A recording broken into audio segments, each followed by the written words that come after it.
Ya, correcto. Entonces vamos a hablar de manera rápida. Voy a tratar de hacer de hacer un resumen de lo que es el manejo de crisis y urgencias psiquiátricas y la actuación del personal de salud, ¿no? Tanto de psicólogos, de enfermeras, del personal técnico y del psiquiatra como, digamos, líder de, el equipo interdisciplinario en salud mental. Les traigo una frase de un filósofo estoico, Lucio Anneo Séneca. Tengo que admitir que soy un suicida fracasado. Séneca. La última autoridad sobre el tema recalcó con desdén que siempre hay salida, y esta se encuentra en todas partes: cada barranco, río, cada rama de cada árbol, cada vena de tu cuerpo te hará libre. Sin embargo, a pesar de todo esto, Séneca indica que nunca lo hizo. Entonces, vamos a hablar de qué es una emergencia psiquiátrica. Entonces, una emergencia viene a ser cualquier alteración, ya sea en la afectividad, la conducta, ¿correcto? O el pensamiento que precise una intervención terapéutica inmediata. Entonces, la evidencia indica que existe probablemente un incremento de estas emergencias, desde intoxicaciones, conducta suicida, agitación psicomotora, patología psicosomática, trastornos de personalidad y del control de impulsos. Y esto más que todo, ¿por qué, no? Por los problemas y por el impacto de la parte sociocultural o socioeconómica sobre la salud mental, la propia presencia de violencia, la migración no regulada. Hemos visto, ¿no es cierto?, que desde el año 2015 hemos tenido este éxodo de venezolanos hacia nuestro país, no porque probablemente tengamos algún tipo de sentimientos xenófobos hacia ellos, ¿no? Sino porque ha habido un incremento, no podríamos mentir, digamos, de la criminalidad. La misma pandemia del COVID ha traído que se desarrollen emergencias, ¿no? Y de esta parte, la psicologización y psiquiatrización. Ahora, algo también muy importante a recordar acá es que no todos los problemas o problemas de la condición humana son problemas psiquiátricos, ¿correcto? Y esto hace que muchas veces haya una elevada demanda de atención psiquiátrica en los servicios de urgencia. Entonces tenemos que diferenciar qué sí realmente es una emergencia, qué es una urgencia y cómo manejamos una crisis, ¿no? En general, miren, hay que tener en cuenta que la relación entre varón, entre hombre y mujer es distinta. Se producen más emergencias psiquiátricas en mujeres que son solteras, 20% es conducta suicida y 10% viene a ser violencia, que tiene que ver con autoheteroagresividad. Y los diagnósticos más frecuentes dentro de las emergencias son la depresión mayor, es decir, los episodios maníacos, exacerbación aguda dentro de una esquizofrenia y el síndrome de dependencia al alcohol con su expresión en la abstinencia. Y los servicios de urgencias psiquiátricas, la mayoría de veces, y el único servicio de emergencia psiquiátrica que existe en todo el sur de nuestro país, es el servicio de emergencia del Hospital Regional Honorio Delgado, donde yo trabajo. mm, Aproximadamente del total de pacientes que entran a la observación, aproximadamente entre el 40 al 50% requieren una hospitalización posterior. ¿Sí? Entonces, acá el objetivo es evaluar la emergencia psiquiátrica, ¿no? Muchas veces el paciente puede ser derivado de otro servicio, puede venir por sus medios propios o puede ser traído por la policía o la ambulancia al servicio de urgencias psiquiátricas. Entonces, una enfermera, lo ideal desde este punto de vista es que haga un triaje, que mida las constantes vitales, se pida la solicitud de la historia antigua. Es por eso es muy importante que tengamos ya la digitalización de la historia clínica. Y finalmente, la enfermera puede determinar si hay una, de acuerdo a las constantes, la selección, ¿no es cierto? Si este paciente va a una urgencia médica, a un servicio ambulatorio, a una consulta a otros especialistas o a servicio social, o requiere una evaluación psiquiátrica. Mayoría de veces este triaje, normalmente en el hospital general, se hace en la emergencia, ¿no? Y muchas veces hemos visto que hay filtros, ¿no? Realmente un paciente no debería haber llegado a la emergencia psiquiátrica y ha debido quedarse en la emergencia de medicina. Pero para eso justamente también está el filtro del propio médico psiquiatra cuando hace la evaluación en emergencia. Finalmente, hacemos la evaluación psiquiátrica, requiere un internamiento en una unidad de observación de agudos o una unidad de funcional de emergencia, o se puede hacer una observación ampliada en la unidad hospitalaria. Entonces, nosotros como personal de salud nos tenemos que hacer 5 preguntas respecto a la emergencia psiquiátrica cuando nos las planteemos. ¿Es seguro para el paciente permanecer en el servicio de urgencias? ¿Es el problema orgánico, es decir, es una patología médica? ¿Es un problema funcional, netamente, es decir, es un problema mental o es una combinación de ambos? ¿Está el paciente con un síndrome psicótico, es decir, tiene comprometido el juicio de la realidad, tiene alucinaciones, tiene ideas delirantes, o es un paciente con conducta suicida o homicida, o hasta qué punto el paciente es capaz de cuidarse a sí mismo, ¿no? Entonces, ¿es seguro para el paciente permanecer en el servicio de urgencias? Para eso el profesional, en la estructura física de la unidad de emergencias, se tiene la disposición mental para llevar a cabo la evaluación. Tenemos la capacitación adecuada para el uso de contención no farmacológica y de la contención farmacológica. O probablemente estigmatizamos al paciente con una patología psiquiátrica en un servicio de urgencias de un hospital general. Eso no es algo adecuado para profesionales de la salud como nosotros.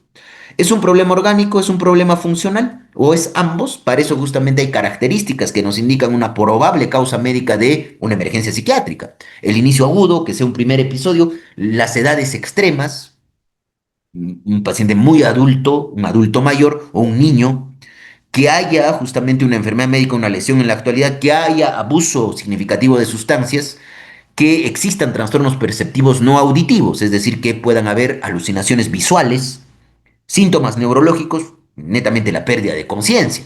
Signos clásicos del estado mental, que haya una disminución del nivel de conciencia y otros signos, ¿no? Como trastorno del habla, del movimiento, de la marcha o dificultades probablemente para hacer, digamos, algún movimiento específico, una praxia, apraxias. Como mínimo, si es que el paciente tiene un síndrome psicótico, valorar el grado del compromiso del juicio de la realidad, su afectividad, su cognición, si hay regresión o en situaciones donde hay afectación de estas áreas sin compromiso del nivel de conciencia, se puede priorizar la intervención ya que la entrevista no va a ser fructífera frente a un paciente que ha perdido el juicio de realidad. Y en un paciente con conducta suicida o homicida, hay que valorar si quiere o ha querido alguna vez suicidarse, los intentos previos, si hay un deseo de morir o si se siente tan mal para dañarse a sí mismo. Y recordemos esto, 8 de cada 10 personas que consuman un suicidio habían advertido de sus intenciones previamente. Y los antecedentes o signos y síntomas del riesgo de suicidio, tentativas, que exista una patología psiquiátrica, el 95% de los pacientes que llegan a tener un suicidio consumado tienen una patología psiquiátrica al momento de realizar el intento, la disponibilidad de los medios para suicidarse, la preocupación sobre los efectos del suicidio en los miembros de familia, que verbalice la ideación suicida, que exista una crisis vital, que haya antecedentes familiares de suicidio o pesimismo o desesperanza. Lo más importante acá es dos cosas dentro de estos factores, ¿no? La desesperanza y los intentos autolíticos previos. ¿Hasta qué punto el paciente es capaz de cuidar a sí mismo? Para acá hay que valorar, digamos, si hay conducta violenta, va a determinar el tratamiento, y los mejores predictores de conducta violenta es el consumo excesivo de alcohol y antecedentes previos de actos violentos con detenciones o actividad delictiva. Y para esto valoramos, ¿no? La violencia inminente. Pacientes, digamos, que han tenido actos recientes de violencia, que venga amenazante, verbal o físicamente, que tenga, que posea armas, que esté intoxicado por alcohol o drogas, que tenga ideas delirantes de contenido persecutorio en un paciente psicótico, alucinaciones auditivas de contenido imperativo, trastornos cerebrales orgánicos o trastornos mentales orgánicos, pacientes con excitación catatónica, determinados pacientes con manía, algunos pacientes con depresión agitada y pacientes con trastornos de personalidad con tendencia a la ira, violencia o falta de control de impulsos. Acá estamos en el clúster B de la personalidad, el trastorno de inestabilidad emocional de la personalidad tipo límite, el trastorno disocial de la personalidad. Hay que tener en cuenta eso, ¿no? Y para valorar el riesgo de violencia hay que considerar la ideación violenta, las características de esta, las características demográficas, es mucho más frecuente la violencia en pacientes de varones entre 15 a 24 años, de una situación socioeconómica baja y de apoyo social escaso. Así como también que haya previamente actos violentos y considerar factores estresantes explícitos, como conflicto conyugal, pérdida real o simbólica de algún familiar cercano. Entonces, lo que primero tenemos que pensar es en nuestra autoprotección, ¿correcto? Es decir, proteger, disculpen, al paciente de poderse autoagredir, ¿correcto? Y ahí tenemos esas características para poder realizar la autoprotección y la prevención de lesiones, ¿no? La prevención de lesiones evita, digamos, las lesiones y el suicidio. informar al paciente de una manera, digamos, para acá es muy importante la empatía al momento de valorar y hacer la desescalada verbal. Informar al paciente de que la violencia no es aceptable. Nunca nos tenemos que acercarnos al paciente de forma natural y nunca tampoco vamos a ponernos a eh, discutir con el paciente. Ofrecer inicialmente medidas menos restrictivas hasta llegar probablemente a la sujeción mecánica. Descartar trastornos mentales orgánicos y descartar que exista un síndrome psicótico inminente. Yo les he traído viñetas clínicas por el apuro del tiempo. Les voy a dejar igual la presentación. Vamos a tratar de verlas de manera rápida. Ahora, una de las emergencias psiquiátricas más importantes que se ve con más frecuencia es la agitación psicomotriz. Viene a ser un estado mental alterado que lleva a la realización del incremento de la actividad motora sin ningún objetivo, ¿correcto? Y va asociado a un estado afectivo de disforia, ansiedad, pánico o euforia. Hay desinhibición verbal y falta de conexión ideativa. Y esto conlleva un riesgo potencial para el paciente y las demás personas.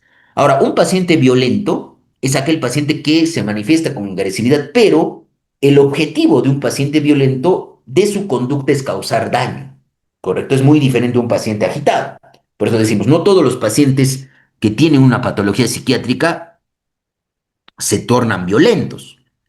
¿Correcto? Ni todos los pacientes violentos única y exclusivamente tienen una patología psiquiátrica. Recuerden, por favor, eso. Más bien, el paciente psiquiátrico tiene mayor riesgo de ser víctima de actos de violencia, ¿no es cierto? La agitación psicomotora y la violencia puede presentarse en pacientes con trastornos psiquiátricos, trastornos neurológicos, orgánicos, intoxicación, síndrome de abstinencia de sustancias psicoactivas o trastornos de personalidad con bastante impulsividad. Y lo que les decía, no todo paciente violento es necesariamente psiquiátrico. Y la población general tiene mayores tasas de violencia y agresividad y criminalidad que los pacientes que tienen un trastorno mental. Es otro estigma que tenemos que sacarnos de la cabecita. Entonces, en general, cuando valoramos una agitación psicomotriz, hay que garantizar la integridad del evaluador y nuestro equipo de atención. Si el ambiente reúne las condiciones para poder realizar una buena intervención, y al iniciar la entrevista, mostrar interés, ser directo, sincero, poniendo los límites sin amenaza y hacer la desescalada verbal. Después de la desescalada verbal, hacemos la contención psicofarmacológica y si no funciona eso, finalmente vamos a la contención física. El objetivo de la evaluación es determinar la etiología de la agitación psicomotora. Muchas veces hay diferencias, ¿no?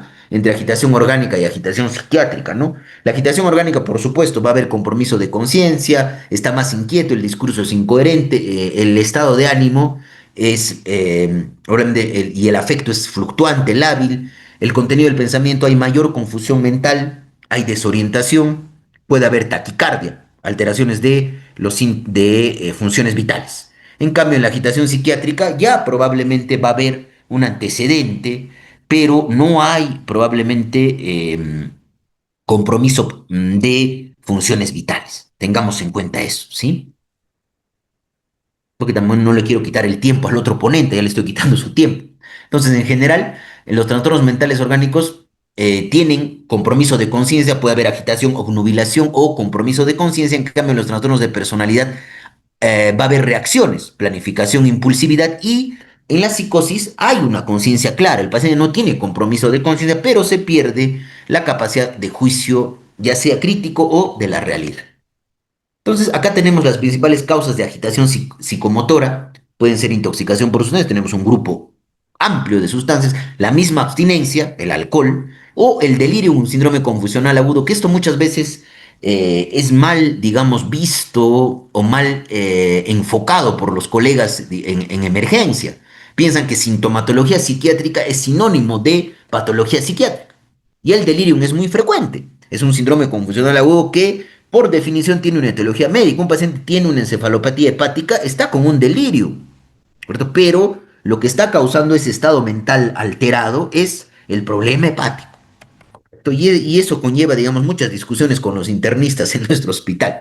Y ante la sospecha de causa orgánica hay que hacer un examen físico exhaustivo, solicitar los exámenes adecuados, toxicológico en orina, un ataque cerebral, un electroencefalograma, un electrocardiograma. ¿Correcto? Y el tratamiento netamente tiene que ser sintomático para el psiquiatra, para la psiquiatría, y tiene que recibir la derivación pertinente para seguir su tratamiento. Son los objetivos generales para el tratamiento de un paciente con agitación psicomotora es intervenir dándole un ambiente que garantice la seguridad, establecer una buena alianza terapéutica y en la medida de lo posible hay que involucrar al paciente en la toma de decisiones. Esto se llama, últimamente lo que se tiene es el share decision making, ¿no? Es decir, la toma de decisiones compartida. Evitar intervenciones coercitivas es la última alternativa. Si aparece agresividad o hostilidad, disminuirlas, primeramente utilizando la desescalada verbal y favorecer que el paciente pueda recuperar el control en sí. Entonces, en general son condiciones sindromáticas, no son especificadores de diagnósticos, ¿correcto? Se consideran especificadores de diagnósticos médicos o psiquiátricos, disculpe. Entonces, según la presentación clínica, nosotros podemos tener esta clasificación.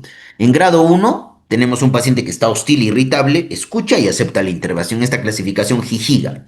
En el grado 2 es un paciente que grita e insulta, hay que hacer una intervención coordinada por lo menos con 3 personas. Y en el grado 3 el paciente golpea o amenaza. Entonces, ahí hay un grado, un peligro inminente de agresión física. Y este tipo de clasificación lo puede utilizar nuestro personal de enfermería, ¿correcto? Y es fácil aplicar esta escala al momento de que ingresa solamente. Y también tenemos una escala que es la escala BARS, ¿no? La Behavioral Activity Rating Scale, que permite valorar el riesgo de violencia, ¿ya? Y ahí hay una escalada agresiva. Desde un paciente que está difícil o incapaz de despertar hasta que un paciente está muy violento. Y es muy importante, ¿no? Al momento de valorar, ¿no? Al momento del ingreso, el psiquiatra o la misma enfermera puede colocar BARS 6, ¿correcto? Y eso ya le da una idea al psiquiatra para actuar de una manera rápida frente a la emergencia psiquiátrica. Hay viñetas que les voy a compartir la presentación para que puedan revisarlas. Y acá está el código, ¿no? Respecto a la agitación psicomotora. Y en el DSM-5 no hay es decir, el Manual Estadístico y Diagnóstico de los Trastornos Mentales, no hay, digamos, un apartado específico para la agitación o conducta violenta. Se lo menciona como un síntoma accesorio a otros diagnósticos. Y acá tenemos justamente qué es lo que vamos a hacer. Un paciente con agitación psicomotora. En un Jijiga HI, grado uno, un bar 5, un paciente hostil irritable, desescalada verbal, estrategia Resolve, que les voy a explicar. Luego en un grado 2 grita, insulta y tiene un bar de 6, vamos a hacer desescalada verbal, utilizando el método Resolve y el tratamiento psicofarmacológico, pero calmar sin sedar.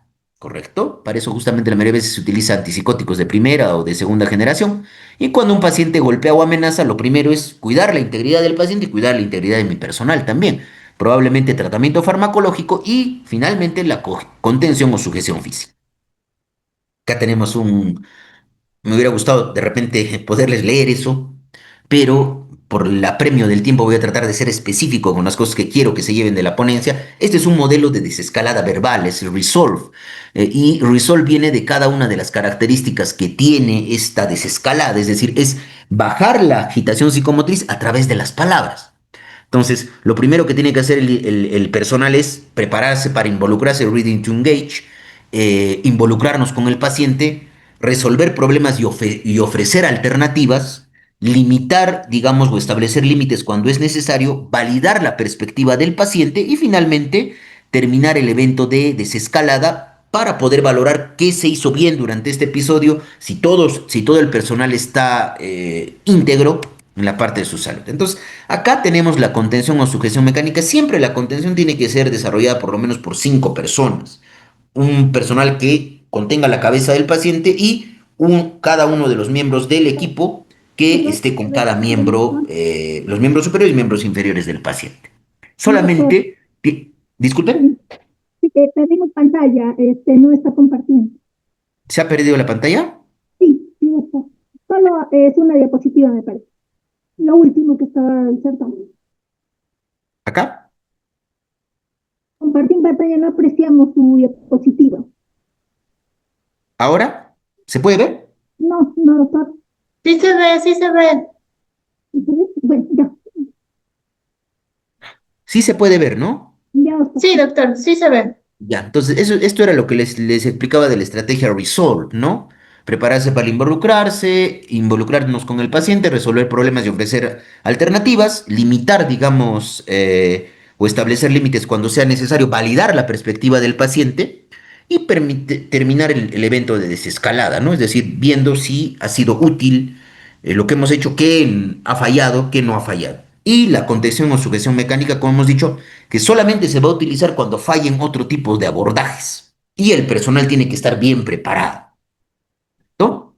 Y el manejo farmacológico, en general, primero vamos por la vía oral, se puede ir a risperidona a esas dosis, clonazepam, benzodiazepinas, y en vía parenteral el fármaco más utilizado pues es el haloperidol, 5 a 10 miligramos vía intramuscular, no está disponible en nuestro, aunque sí hay olanzapina, ¿no? Intramuscular, ciprasidona, aripiprazol. En las gestantes hay que tener cuidado en administrar benzodiazepinas endovenosas por riesgo de depresión respiratoria del recién nacido. Evitar en el delirium, correcto, a menos de que sea un delirium por abstinencia alcohólica, eh, hay que evitar el uso de benzodiazepinas. En ancianos también hay que evitar el uso de benzodiazepinas y se utiliza loperidol que es más seguro en gotas. Y en intoxicación por sustancias depresoras, alcohol y opioides hay que tratar de evitar el uso de benzodiazepinas por el riesgo de depresión respiratoria. Son útiles los antipsicóticos de primera generación. Y vamos con suicidio, ¿no? El suicidio viene a ser todo caso de muerte que resulta de manera directa o indirecta de un acto positivo o negativo que viene a ser ejecutado por la propia víctima a sabiendas de que tal acto va a tener esto, va a conducir a la pérdida de la vida. Y en la actualidad es mejor entender el fenómeno suicida desde un continuum de situaciones clínicas. Y acá tenemos pues a Émile Durkheim, que es un sociólogo francés que hasta la actualidad, probablemente su libro es, tiene validez hasta ahora para valorar lo que es el suicidio. Entonces, el paciente va a pasar de ideas pasivas de muerte a ideación suicida estructurada, conductas suicidas, conductas autolesivas no suicidas y finalmente el intento de suicidio. En todo este espectro va a haber conductas parasuicidas y lo que tenemos que evitar es el suicidio consumado. Entonces, ¿cuáles son las características de las conductas suicidas? Para digamos, diferenciarlo de manera rápida, ¿no? El suicidio, correcto, llega a, el objetivo del suicidio es, digamos, quitarse la vida el propio paciente, ¿no? Cuando llega a producirse se habla de un suicidio consumado. La tentativa es cuando el resultado no es mortal y los parasuicidios vienen a ser conductas suicidas autolesivas no suicidas, como por ejemplo un paciente que puede hacerse autolesiones, ¿correcto? O puede tomar 2 o 3 tabletas de paracetamol, ¿sí? Tengamos en cuenta eso. Acá tenemos lo mismo, ¿correcto? En la parte de suicidios, tentativas y parasuicidios, ¿no? Y acá tenemos algo importante de la epidemiología. Esto es del reporte de la OMS.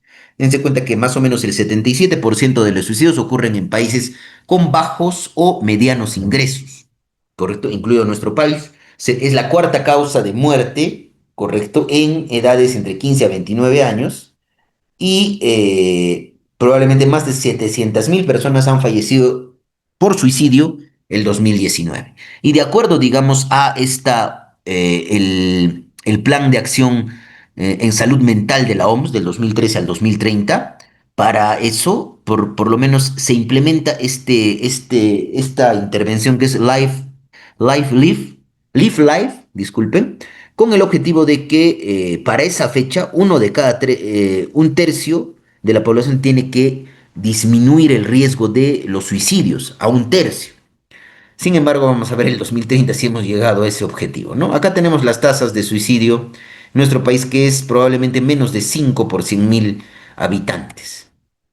Y acá tenemos la epidemiología, miren, dense cuenta, ¿no? Acá esto es importante porque vean el grupo etario y vean en quiénes se produce mucho más el suicidio, es decir, en países con medianos y bajos ingresos. Uno de estos países es nuestro país, ¿no? El Perú. Y acá tenemos también los factores de riesgo para el suicidio, como les había dicho, ¿no? Uno de los factores de riesgo viene a ser intentos previos y otro de los factores de riesgo muy importante viene a ser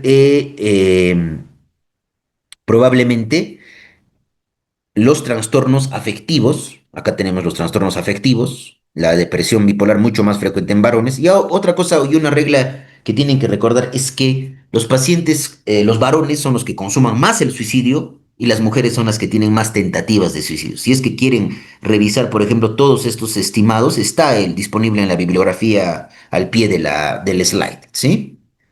Y acá tenemos factores de riesgo. Ya hay factores bien definidos por los estudios epidemiológicos, la edad, el sexo, el estado civil, la ocupación, la profesión, los médicos, El personal de salud tiene mayor riesgo de suicidio, lugar de residencia, la parte urbana, antecedentes familiares de suicidio, antecedentes personales de suicidio, la enfermedad física crónica, depresión, ¿correcto? Y según el trastorno, ¿no? Vemos que la depresión mayor y los trastornos de personalidad probablemente son los que tienen mayor riesgo de suicidio. La esquizofrenia entre 5 al 15%, el trastorno de abuso de sustancias también es muy importante tener en cuenta. Y acá tenemos algo que yo les quiero traer, ¿no? Miren, este es el iceberg de la conducta suicida. Solamente lo único que vemos acá son los suicidios consumados. Acá lo que les estoy señalando con el puntero. Y autolesiones que se presentan a los servicios es lo que nosotros vemos. Pero todo lo que hay debajo es lo que no llegamos a ver. Y esto es justamente objetivo de estrategias de prevención, ¿correcto? Esa iniciativa del Live Life de la OMS, ¿correcto? Y entender al suicidio como un continuum de conductas. Entonces acá tenemos una estrategia para poder valorar la ideación suicida, que es la estrategia CASE, ¿no? Que es Chronological Assessment of Suicidal Events. Entonces, valorar la ideación suicida o el evento, obtener cualquier información en los últimos 2 meses y luego explorar las ideaciones suicidas pasadas y finalmente regresar al presente y valorar la tendencia inminente. Para esto es útil, como les he dicho, hay factores de riesgo ya bien específicos para el suicidio. Y esto se identifica con esta escala de SAT-Person o la escala de SAT-Person modificada, que permite valorar con un puntaje qué es lo que tenemos que hacer al momento de evaluar a un paciente que ha tenido un intento de suicidio. Es una escala ya bien validada, correcto, que se les voy a presentar. Acá tenemos, y es fácil descargarla con cualquier calculadora médica, ahora que la disponibilidad probablemente de el internet, así como también de un teléfono, un smartphone en nuestra mano, es prácticamente casi todos los profesionales de salud podemos tener un smartphone y podemos descargar una aplicación médica. Y se puede tener la escala modificada, es valorar eso, y esto permite que al momento de utilizar un puntaje decidamos qué hacer. Si es de 0 a 2, el tratamiento es ambulatorio. De 3 a 4 hay que considerar el ingreso si hay otros factores dentro de la valoración clínica. 5 a 6 hay que recomendar el ingreso, sobre todo si hay ausencia de apoyo social. Y de 7 a 10 el ingreso incluso se da en contra de la voluntad del paciente.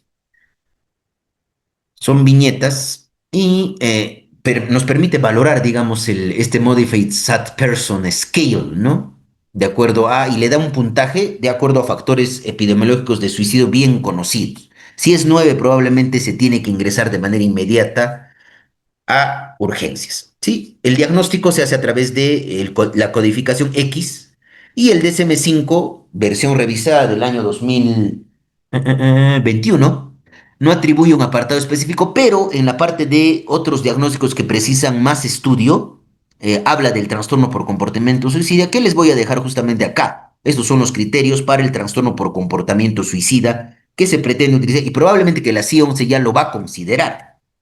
¿Correcto? Y el tratamiento primero, consideremos al suicidio como un epifenómeno. Es decir, hay que tratar, es decir, que es como si fuera la punta del iceberg. Abajo hay más cosas. ¿Correcto? Y el riesgo suicida es fluctuante, no termina en ese momento. Entonces, hay que asegurar el control de los factores de riesgo, el insomnio. Se da probablemente antipsicóticos a dosis bajas, ¿no? Este efecto ataráctico que tiene los antipsicóticos. Y se puede utilizar ketamina endovenosa en ensayos que disminuye bastante la ideación suicida. Entonces, la evaluación de riesgo suicida no es un evento puntual, sino va a ser un proceso continuo.